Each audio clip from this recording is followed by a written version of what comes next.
Hola, somos el grupo de la Carla Cánovas, la Julia Chic y yo, de primero de la ESO A.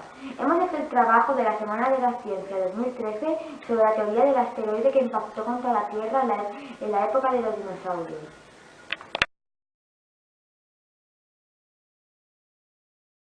En los años 80 se realizaron los primeros estudios sobre la teoría de que un meteorito de grandes dimensiones se había estrellado contra la Tierra hace más de 65 millones de años y había afectado a cerca del 70% de las especies animales y vegetales del planeta.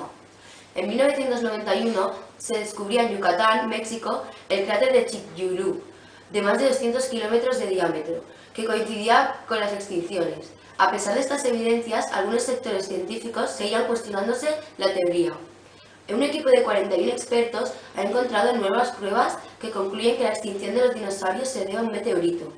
La investigación aporta nuevos datos a partir de las perforaciones submarinas y de sitios continentales.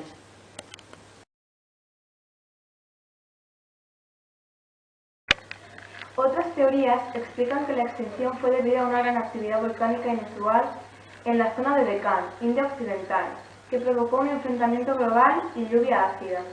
Las erupciones volcánicas de Deccan fueron las responsables de la extinción, por una parte, ya que inmensas cantidades de polvos y gases que se expulsaron pudieron haber bloqueado la luz del Sol, provocando un efecto invernadero considerable. Pero después de muchas investigaciones, esta teoría se debilita. La desaparición de los dinosaurios coincidió casi exactamente en el tiempo con el impacto de un gran asteroide. Los científicos no dudan de que un gran cometa o un asteroide fuera, por lo menos en parte, responsable de la gran extinción, ya que las dos teorías sucedieron hace exactamente 65 millones de años. Los modelos sugieren que el impacto del meteorito desató una energía de 1 millón de veces superior a la mayor bomba nuclear jamás probada en la Tierra. Un impacto de esta dimensión habría eyectado material a altas velocidades por todo el mundo y provocado terremotos mayores a 10 en la escala de Richter, así como el colapso de plataformas continentales, deslizamientos de tierra, corrimientos, movimientos en masa y tsunamis.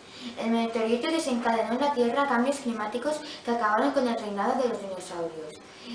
También provocó una lluvia ácida. Esperamos que hayáis aprendido cómo se extinguieron los dinosaurios. ¡Gracias por vuestra atención!